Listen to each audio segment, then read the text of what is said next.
Hello everyone, welcome to your channel in rational English classes. आप लोगों का बहुत बहुत स्वागत है रेशनल इंग्लिश क्लासेस में। आज हम लोग चर्चा करेंगे टेंस के बारे में। टेंस क्या है, टेंस के कितने प्रकार होते हैं, इसका कहाँ कहाँ प्रयोग होता है, इसके बारे में पढ़ेंगे। यदि मेरी कोई प्यारी माँ, बहन या कोई प्रिय विद्यार्थी या कोई भी व्यक्ति इस वीडियो को देखते होंगे तो चैनल को लाइक और सब्सक्राइब कर दें और वीडियो को अंत तक देखें तो आपको बिल्कुल कंसेप्ट समझ में आ जाएगा। चले हम लोग शुरू करते हैं। हम लोग पढ़ेंगे टेंस, TENSE, टेंस। टेंस किसे कहते हैं? पहला कंसेप्ट, टेंस किसे कहते हैं? इंग्लिश में हम लोग पढ़ेंगे tense indicates subdivision of time. Tense समय की विभाजन को बताती है। That's all। इंग्लिश में, हिंदी में हम लोग टेंस को काल कहते हैं। जो समय के विभाजन को बताए उसे हम लोग काल कहते हैं या टेंस कहते हैं। उससे कितने विभाजन है? टेंस 3 प्रकार के होते हैं। Number 1 present tense, number 2 past tense, number 3 future tense. That's all.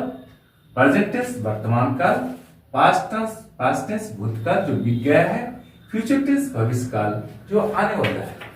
अब हम लोग क्या करेंगे, हर एक टेंस के 4 रूप होते हैं। 4 प्रकार नहीं होते, 4 रूप होते हैं।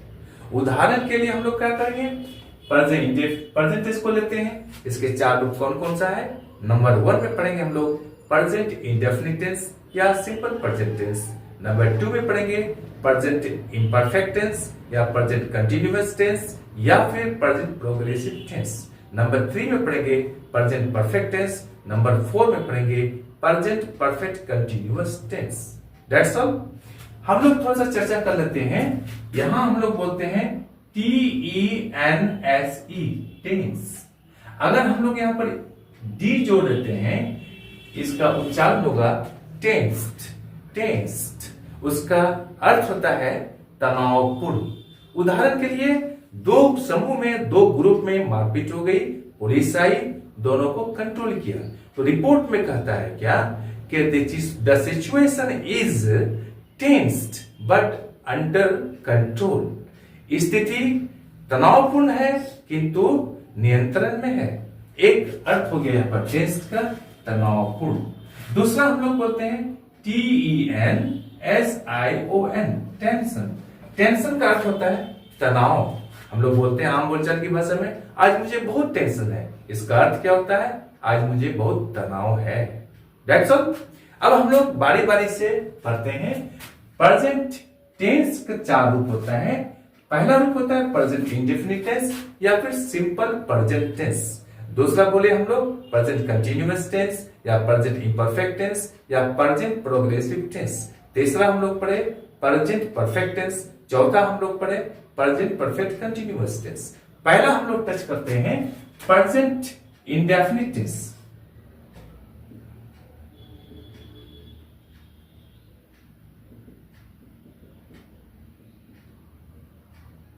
या फिर उसका दूसरा नाम क्या बोलेंगे हम लोग? Simple present tense.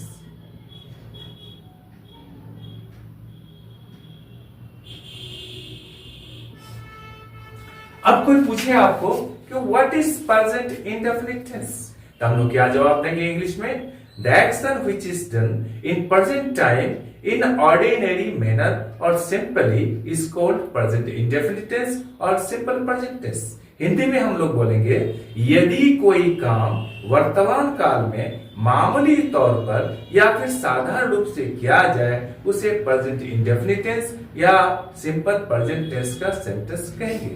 That's all.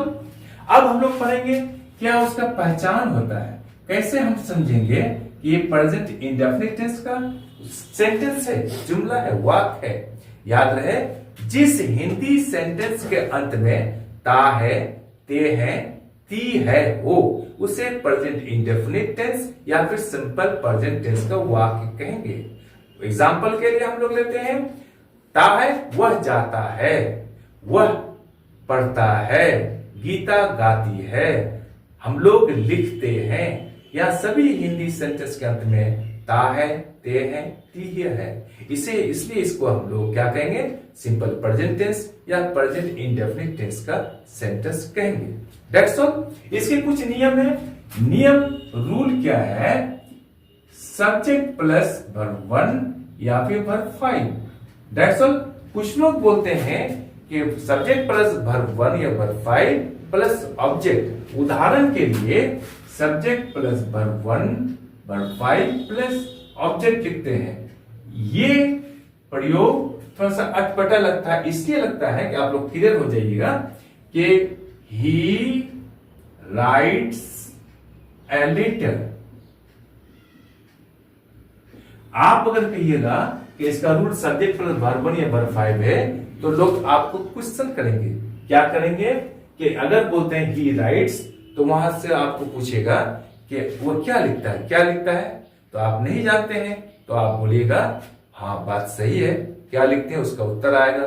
जो उत्तर आएगा वो क्या है? ऑब्जेक्ट है सेंटेंस का। तो यहां ही उत्तर आया है letter. He writes a letter, वो पत्र लिखता है। लेकिन आप उनको ये प्रश्न कर सकते हैं, क्या कर सकते हैं? ही laughs, she sleeps। अब यहां पर देखते हैं कि ये सेंटेंस बिना ऑब्जेक्ट का ही अर्थ दे देता है। हम कहां लिखेंगे? अगर हम इस नियम को फॉलो करते हैं तो मेरा सेंटेंस ये गलत हो जाता है। अगर हम इसको लिखते हैं इसके अनुसार तो गलत है, जबकि बिल्कुल सही है, इसको काट नहीं सकता है। तो इसलिए अगर कोई भी आदमी ये बताता है कि सब्जेक्ट प्लस वर्ब 1 या वर्ब 5 प्लस ऑब्जेक्ट, तो उनको ये बताना होगा कि ये केवल ऑब्जेक्ट का प्रयोग केवल ट्रांजिटिव वर्ब के साथ होता है, इंट्रांजिटिव वर्ब के साथ नहीं होता है।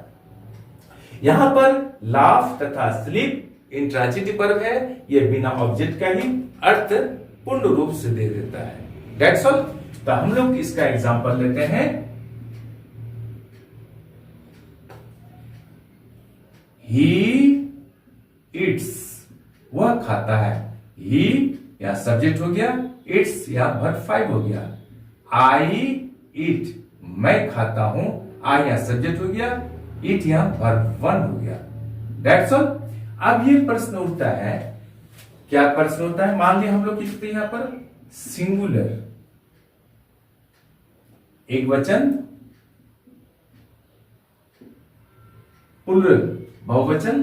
यहां पर हम लोग लिखते हैं फर्स्ट पर्सन, बात करने वाले को आई सिंगुलर हो गया, वी यहां पर प्लूरल हो गया। सेकंड पर्सन यहां पर यू होता है, और यहां पर भी प्लूरल में भी यू होता है।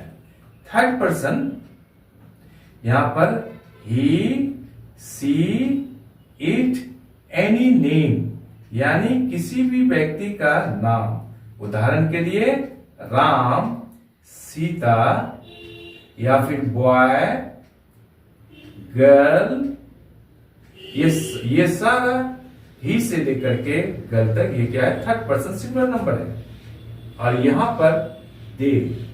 अब इसका अर्थ क्या होता है?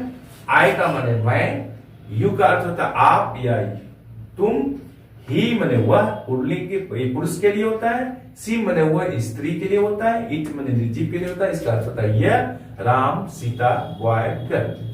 यहां पर हम लोग दे बोलते हैं। दे का अर्थ होता है वे या वे लोग या वह लोग। यू का अर्थ होता है यहां पर प्लूरल में तुम लोग या आप लोग। वी का अर्थ होता है यहां पर हम लोग। That's all. नियम कह रहा है सब्जेक्ट प्लस वर्ब 1 या वर्ब 5, यहां पर आई के साथ वर्ब 5। आई ईट, मैं खाता हूं। यू ईट, तुम खाते हो। ही, सी, इट्स, यहां पर इट्स होता है, यहां वर्ब 5 का प्रयोग किया गया है।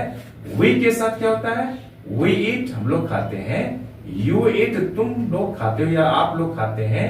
दे ईट, वे लोग खाते हैं, या फिर वह लोग खाते हैं, या फिर वह खाते हैं। That's all. अब इस कंसेप्ट को समझ लीजिए। एक प्रश्न उठता है कि सर सबके साथ वर्ब 1 लगा या वर्ब 5 क्यों लगा? याद रहे ये लगा एक फॉर्मूला के तहत, एक नियम के तहत। क्या नियम कह रहा है कि एस एस पी पी, इस नियम को समझ लीजिए आप। यह फॉर्मूला है सिंटेक्स का या सब्जेक्ट वर्ब एग्रीमेंट का या कॉन्कर्ड एंड कोलोकेशन का। क्या नियम है? Singular subject singular verb, plural subject plural verb. याद रहे, आप याद रखिएगा कि जितना सारा वर्ब्स है वो सारा वर्ब प्लूरल फॉर्म में रहता है, प्लूरल फॉर्म में रहता है। उसको सिंगुलर बनाने के लिए उसके साथ एस या ईएस का प्रयोग करते हैं। तो यहां पर दे क्या प्लूरल है, इसलिए हम लोग जानते हैं कि सारा वर्ब प्लूरल होता है, तो इट भी यहां प्लूरल है। दे इट प्लूरल सब्जेक्ट हो गया, प्लूरल वर्ब हुआ, जो इस नियम को फॉलो करता है। यहां पर यू आप लोग या तुम लोग, यू इट आप लोग खाते हैं या तुम लोग खाते हो, वी इट हम लोग खाते हैं, प्लूरल सब्जेक्ट प्लूरल वर्ब। यहां पर हो क्या, एस जोड़कर या ईएस जोड़कर हम वर्ब को सिंगुलर बनाते हैं, तो ही का अर्थ होता है वह, इससे एक व्यक्ति के बारे में मालूम पड़ता है, ये सिंगुलर है, इसलिए इसके साथ इट्स का प्रयोग होगा, वर्ब 5 का प्रयोग होगा। अब ये प्रश्न उठता है कि सर आई और आई और यू ये भी तो सिंगुलर है, first person singular number, second person singular number, ये भी तो सिंगुलर है, इनके साथ सिंगुलर वर्ब का क्यों नहीं प्रयोग हुआ? याद रहे, ये सारा इंग्लिश ग्रामर में ये जो नियम है सेंटेंस का या सब्जेक्ट वर्ब एग्रीमेंट का, इस नियम का ये बिल्कुल एक्सेप्शन है, अपवाद है। ये नियम आई और यू के साथ कहीं भी प्रयोग नहीं होता है, इस नियम का फॉलो नहीं होता है, ये बिल्कुल अपवाद है। जिस तरह से किसी समाज में 50 आदमी है या 500 आदमी है, उसमें 2-1 आदमी बिल्कुल भिन्न होते हैं, ठीक उसी तरह से ये 2 आदमी या अपवाद है, आई और यू। ये एसएसपीपी का फॉर्मूला इसके साथ लागू नहीं होता है। That's all. अब ये प्रश्न उठता है कि सर वर्ब 5 में हम लोग कभी एस का प्रयोग करते हैं, कभी हम लोग ईएस का प्रयोग करते हैं। कहां हम लोग एस का प्रयोग करेंगे, कहां हम लोग ईएस का प्रयोग करेंगे? तो याद रहे, क्या याद रहे, यदि किसी वर्ब के अंत में क्या रहे, ओ हो, एसएस हो, एसएच हो, सीएच हो या फिर एक्स हो, इत्यादि में से कोई भी सब लेटर हो किसी वर्ब के अंत में, तो उनके साथ क्या लगेगा, ईएस का प्रयोग होगा, बाकी सब के साथ एस का प्रयोग होगा। हम लोग एग्जांपल लेते हैं, ओ को लेते हैं हम लोग, GO गो, इसके साथ ईएस आएगा, हो जाएगा गोज। हम लोग डबल एस को लेते हैं, KISS किस, या ईएस लगेगा, या हो जाएगा किसेस। किस में बोसा लेना है, चुम्मा लेना, इसमें ईएस लगेगा, किसेस हो जाएगा। That's all. अब हम लोग लेते हैं एसएच को, WASH प्लस ईएस लगेगा, यहां पर वासिस, वास के माने धोना, यहां पर ईएस लगेगा, वासिस। हम लोग लेते हैं CH। याद रहे, CH का उच्चारण जब चौ के समान होगा तब वहां पर ईएस का प्रयोग होगा। कभी कभी CH का उच्चारण क के समान होता है, तो वहां पर ईएस का प्रयोग नहीं होगा। यहां CH का उच्चारण चौ के समान होगा, जैसे REACH, रीच का अर्थ होता है पहुंचना, इसमें ईएस का प्रयोग करेंगे, REACH, रीचेस। एक्स को लेते हैं हम लोग, MIX, मिक्स का अर्थ होता है मिलाना, इसमें ईएस का प्रयोग होगा, यहां पर होगा mixes. That's all. Am I clear? याद रहे, जिस वर्ब के अंत में ओ हो, डबल एस हो, एसएच हो, सीएच हो, और जब सीएच का उच्चारण चौ के समान हो तथा एक्स हो, तो उनके साथ ईएस का प्रयोग होगा, बाकी सब के साथ एस का प्रयोग होगा। That's all. Am I clear? ये कंसेप्ट यहां तक समझ गए। अब हम लोग आगे बढ़ते हैं, इसको आप लोग बहुत बच्चे स्क्रीनशॉट लेते हैं, तो ले लीजिए इधर। हम लोग इधर आगे बढ़ते हैं। अब हम लोग क्या पढ़ते हैं, जैसे मान लिया हम लोग बोलते हैं ही प्लेज, वह खेलता है। ये एक नंबर में ये अफर्मेटिव सेंटेंस हुआ। नंबर 2 में इसका निगेटिव हम लोग कैसे बनाएंगे। निगेटिव किसे कहते हैं? निगेटिव कहते हैं जिस सेंटेंस से किसी काम के नहीं होने के बारे में मालूम हो उसे हम निगेटिव सेंटेंस कहते हैं। अंग्रेजी में क्या कहेंगे? The sentence which negates something is called negative sentence. उसका क्या नियम है? तो याद रहे, subject plus do oblique does plus not plus verb 1। यहां एग्जांपल होगा ही डज नॉट प्ले, वह नहीं खेलता है। अब ये प्रश्न उठता है कि सर कहां पर हम लोग डू का प्रयोग करेंगे, कहां हम लोग डज का प्रयोग करेंगे। याद रहे यहां पर I, we, you, they, boys, girls, ये सब के साथ डू का प्रयोग होगा। और यहां पर ही, सी, इट, बॉय, गर्ल, इस सब के साथ डज का प्रयोग होगा। याद रहे जहां भी वर्ब 5 आता है वहां पर निगेटिव या इंट्रोगेटिव बनाने के लिए प्रेजेंट इंडेफिनिट टेंस में डज का प्रयोग होगा। जहां पर डज का प्रयोग नहीं होता है, वर्ब 5 नहीं आता है, वहां डू का प्रयोग होगा। That's all. अब हम लोग लेते हैं यहां पर क्या, नंबर 3 में हम लोग लेते हैं interrogative sentence. INTERROGATIVE, interrogative. Interrogative किसे कहते हैं?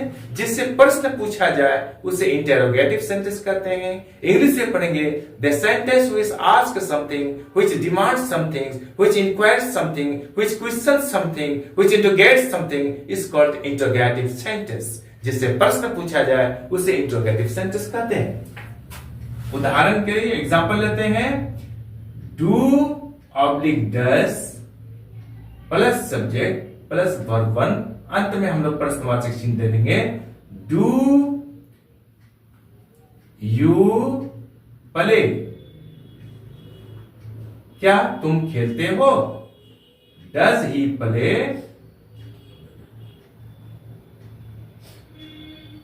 क्या वह खेलता है? That's all। डू डज में से एक आ गया डू, सब्जेक्ट आ गया यू, वर्ब 1 यहां प्ले। That's all। नंबर 4 में हम लोग पढ़ेंगे, क्या पढ़ेंगे लोग? इंट्रोगेटिव का निगेटिव कैसे बनता है। इसमें हम लोग नॉट का प्रयोग करेंगे, इंट्रोगेटिव निगेटिव बनेगा। पैटर्न क्या है? Do oblique does plus subject plus not plus verb 1, अंत में हम लोग प्रश्नवाचक चिन्ह देंगे। यहां होगा एग्जांपल, डज, डू या डज में से एक लेंगे, यहां सब्जेक्ट डज ही, नॉट का प्रयोग करेंगे, डज ही नॉट प्ले, क्या हुआ? नहीं खेलता है। उसका दूसरा तरीका ये भी है, डज और नॉट को मिला देंगे, क्योंकि स्पोकन इंग्लिश में हम लोग इसका प्रयोग करते हैं, डजंट ही प्ले। ये पैटर्न अलग हो गया लेकिन अर्थ वही देता है, डज ही नॉट प्ले या डजंट ही प्ले। हम लोग इस प्रकार भी लिख सकते हैं, डजंट ही प्ले, क्या वह नहीं खेलता है। नंबर 5 में हम लोग पढ़ेंगे WH क्वेश्चंस। WH क्वेश्चंस किसे कहते हैं? WH क्वेश्चंस उसे कहते हैं जब कोई प्रश्न WH यानी what, when, where, why, whom, how इत्यादि का प्रयोग करके करते हैं तो उसे हम WH क्वेश्चंस कहते हैं। जैसे व्हाट डज ही राइट, वह क्या लिखता है। व्हेन डज ही कम, वह कब आता है। वेयर डू यू गो, तुम कहां जाते हो। इसका पैटर्न है WH plus do oblique does plus subject plus verb 1। Example लेते हैं हम लोग, वेयर डू यू गो, आप कहां जाते हैं। That's all. हम लोग आज यहीं तक रखते हैं। आई एम श्योर कि ये वीडियो आपको अच्छी लगी होगी। आप चैनल को लाइक और सब्सक्राइब कर दें और बगल वाले बेल आइकन को दबा दें, जिससे कि हर वीडियोस का नोटिफिकेशन आपको मिलता रहे। आप लोग स्वस्थ रहें, मुस्कुराते रहें, पढ़ते रहें, आगे बढ़ते रहें। बाय।